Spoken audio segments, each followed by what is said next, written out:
Good morning. I'm Edward. Hi. Wonderful. Well, you know, this topic, it takes strength to surrender. It's such a wonderful one, isn't it? Well, every time I think about it, a story comes to mind, one of my favorite stories that I love to tell to help me through the topic. It's a story about a man who's walking along dangerously close to a precipice.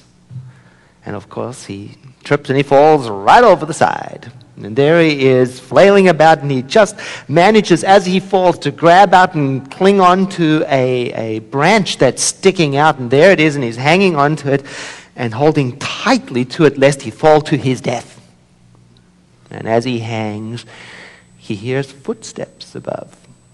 He says, "Hello? Is anybody out there?"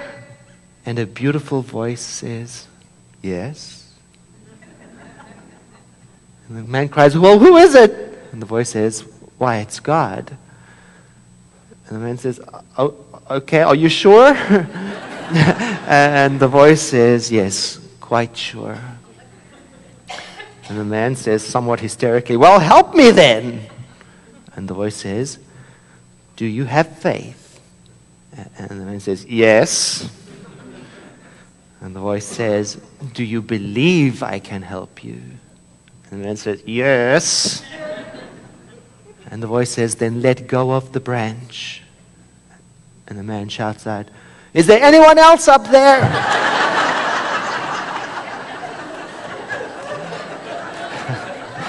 See, now, I know that story, and I know the punchline, and I laugh every time.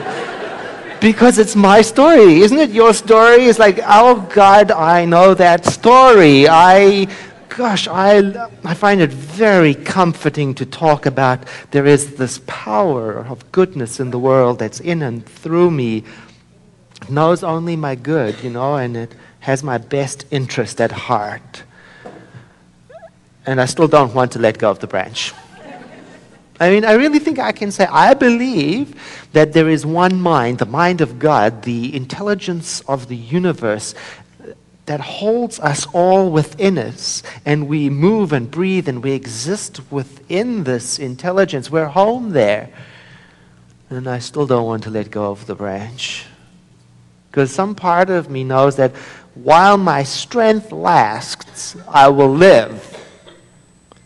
But I don't know what awaits me on the other side of letting go. I don't know. I mean, I'm basically the kind of person I like all of my I's dotted.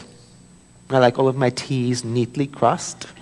I like to know where the ducks are at any given point.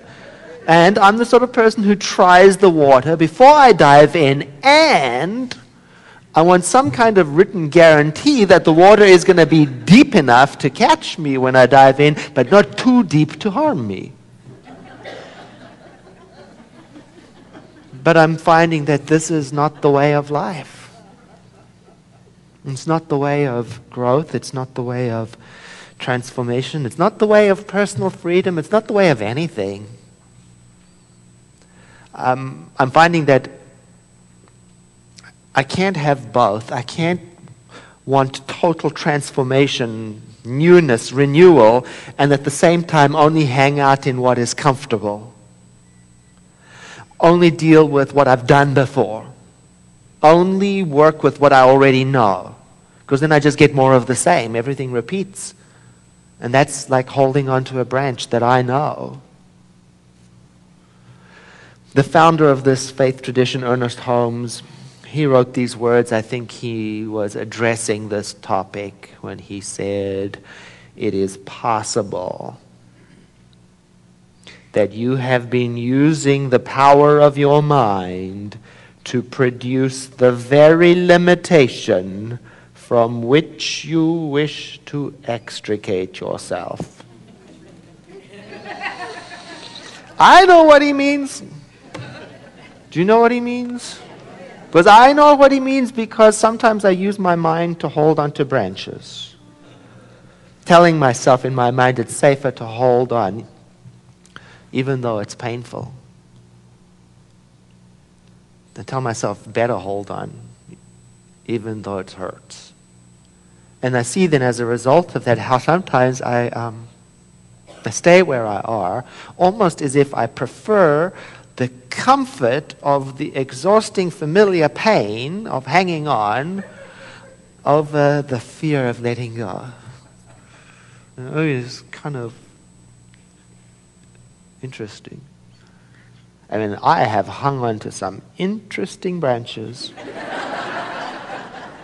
I have hung on to the craziest branches, and maybe you have also. I mean, for example, ever hung on to a person?